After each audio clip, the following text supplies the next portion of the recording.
Evening, lads. I hope we're all well. It's Halloween tonight, man. It's Halloween. All Hallows Eve, eh? I hope if you've got some plans planned, you're going to have a lovely evening.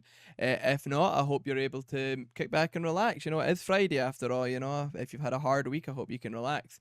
Hazbin Hotel season 2 is out now, and the first two episodes dropped on Wednesday. There, I watched the first two episodes on Wednesday, and then I was kind of toying with the idea of kind of like making like a play-by-play, like kind of like talking about the things I liked, the things I didn't like about the episodes and stuff like that. But I feel like I just kind of wanted to yap about them really, like because like they were kind of like weird episodes really. Like so, I guess I'll start by saying I would give them both like a 7 out of 10. The reason for that is just like they're just Hazbin Hotel. You know, we're just kind of back to form. You know, if you've watched season one and you like season one, you're gonna like it. You know, you're gonna like it. I feel like we just kind of came back. It's like it never left. But like you're definitely no gonna get bought over by this season. You know, it's still like a Vizzy pop animation. You know, like kind of crass humor, a lot of swearing. And you know, if that's not your thing, that's not your thing, and that's valid. I really enjoyed them, but yeah, saying like they're nothing crazy. They're just quite good. Then I'd give them both like a 7 out of 10, if anything. You know, um, and the episodes, like you know, if you've been keeping up with the Has Been Hotel kind of like fandom like myself, you know that this season has been absolutely aloof with spoilers. So like there was a lot of stuff that happened in this season that I was well aware of long before. And even if you try to avoid the spoilers, it's fucking impossible, man. The internet's crazy nowadays, you know, like you fucking open something up and you get flashbanged by fucking everything, you know? Just how it is, you know. So like things like Baxter finally getting added to the show after kind of getting, you know, like teased with like art and stuff like that, and kind of like originally maybe being part of the main cast and stuff like that, you know, from ages ago. Like that was all kind of like given up, and then a few of the songs, like a lot of songs got leaked and stuff like that. So we kind of seen a lot of that. And then things like Abel's design, Luke's new design with like her prosthetic arm, you know, like a lot of new Pench's stuff as well. Like all of that kind of got leaked out. So like that was kind of like a shame. I kind of knew a lot of things going into it. One of the big kind of gripes I have with the series is because like one of the main kind of like the two kind of main things going on right now is we have like grief, right? And I kind of thought that they were going to kind of compare Luke and Charlie a lot during this season. Like they've both suffered loss. Charlie suffering the loss of Penchas and Luke suffering the loss of Adam. And like they really play into like Luke kind of really struggling with the loss of Adam in episode 2, and episode 1 they really do kind of play into kind of the stress of running the hotel, and once again Charlie really struggling with the loss of Penchas. But by the end of episode 1, Charlie knows that redemption is possible and Penchas is fine. And obviously, by the end of episode 2, Luke is now got an apparition of Adam in her side her that's like telling her kind of like, you're right, like fucking start a rebellion in heaven, like rah, rah, rah, rah, rah, rah, you know? So I thought they were maybe going to kind of go down the route of kind of like Charlie kind of being good with her grief, and Luke being bad of her grief. But the fact that Charlie just fucking finds out straight away Penchas is fine, kind of throws that out the window, which is kind of a shame. I feel that'd been like a cool plot point they could have went at. They might still kind of explore a little bit, but like I feel it's like a lot less impactful because Charlie finds out straight away that Penchas is fine. Another thing is like the Speaker of God shows up in season 2, episode 2, which I was like, wow, that's fucking crazy. So like, you know, like the fucking like second in command, you know, of the whole operation is there. And her design's really fun. I really liked her character. I kind of like how she kind of tries to like show like Sarah that like, you know, she can still be redeemed and things like that. Like she might have done some bad things in the past, but you know that doesn't mean that she's a bad person. Like she didn't know any better. Now she knows better. She can be better. You know, like I kind of like that. Kind of like her design. But like it kind of like raises the kind of question where it's like Penchas got redeemed, right? And so he dies in season 1, and then he's redeemed in season 2, and now he's in heaven, right?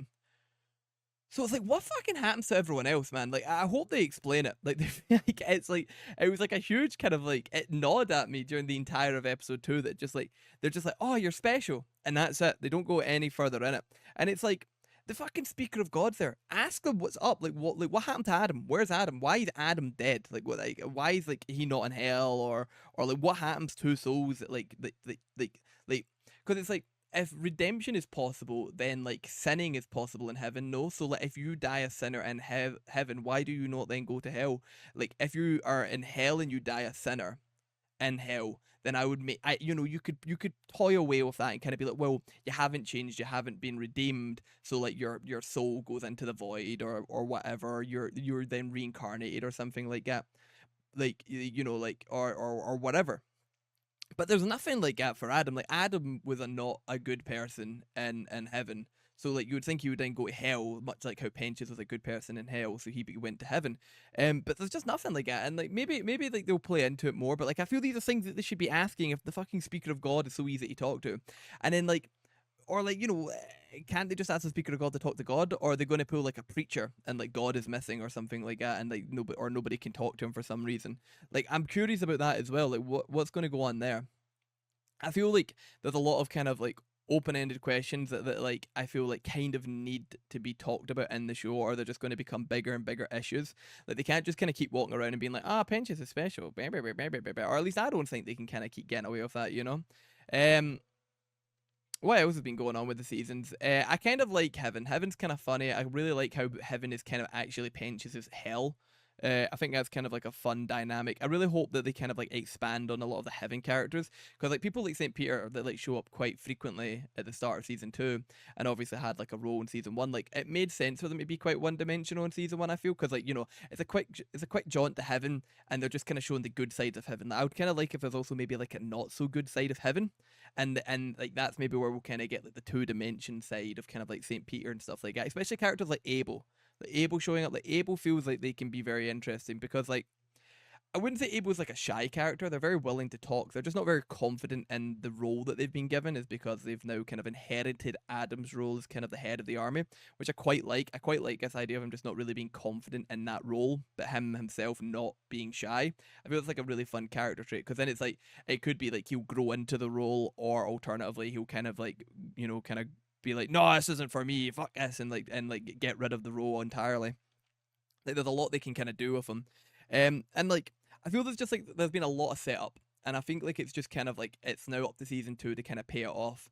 I kind of have like a few cool theories going into season 2 as well, which I'm quite excited for. Like I kind of like how Vox's ego is kind of getting really played up at the start of season 2, so I kind of hope that like if the 3Vs become like the main antagonist of the season, and like they kind of take over, like start taking over hell, and like plan a big army raid into heaven or something like that, the thing that stops them isn't like Charlie and the gang, or like heaven or whatever. I hope it is like Vox's ego that kind of causes them to collapse. Like I think that would be fun. I kind of think it's funny as well, like characters like Valentino, like how they kind of are meta with him, because like they're kind of they just straight up tell him you can't keep fucking hitting Angel, because like obviously like they kind of got a lot of pushback because of kind of the abusive relationship that Angel and Valentino have.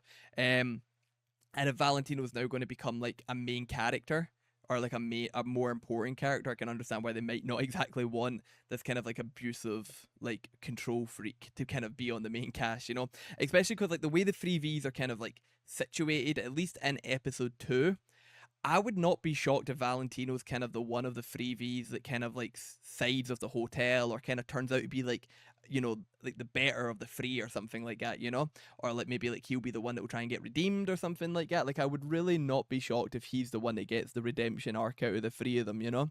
And of course, if that is the case, once again, they don't want him to be hitting fucking Angel at the start of the season for then us to be like, oh, he's getting redeemed at the end of the season, or he's going to try and get redeemed. I can get that. I'm really interested in kind of what Luke's going to do. Like, I kind of hope that she kind of makes like a splinter group in hell, or a splinter group in heaven, sorry, or something like that. Like because she's kind of lost control of the army because of Abel and stuff like that. I think that could be really cool. And in my kind of like big game theory on Penches, I think he'll return to hell because he's not happy in heaven. Either that, or he'll kind of come to accept heaven, or more of the main cast will end up in heaven. But like as it is right now, I really think that Penches will kind of want to return to hell by the end of the season, which I think would be really fun. Like this kind of idea that like you can be a redeemed soul in hell. Like it kind of becomes more of a choice on where you end up, be it heaven or hell, rather than sinners go to hell, and those that have like kind of shown themselves worthy goes to heaven. I think that could be kind of fun.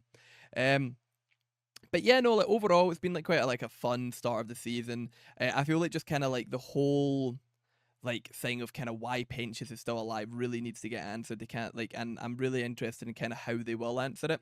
There was kind of really fun stuff in the episode as well. Like I really liked the chibi fox that they used while they were showing kind of the graphs of kind of how they're going to take over hell and stuff like that. And in the fucking like gay kissing like meme, like how they kind of drew that. Like I think that's really fun because it's one of those like, oh, if you know, you know, but if you don't know, I think it's still humorous. You know, like there's still a joke to be had there, even if you don't really know what they're referencing. You know, I thought that was kind of cool as well. But yeah, no, like it was quite fun. It was quite fun. The songs were kind of a hit and a miss. Like I can't remember the name of the song, but the first song in episode 2 obviously got memed to shit when it first kind of got announced and it got leaked and stuff like that. But I think in the episode, it's like a really strong song. It's definitely the strongest of the episode. You know. Um. Oh no, that's episode. Is that episode 1 or episode 2? Because that song and then Gravity. No, then that must have been episode 1. That must have been episode 1 because Gravity was the stronger song in episode 2. Because yeah, so that was the stronger song in episode 1. I think I really liked that song. Kind of end up, and I feel like I'm going to listen to it more. Gravity was definitely the peak song. It's definitely the best song of the season right now. I kind of hope that it does get like overtaken by something, but we'll just kind of need to wait and see, really.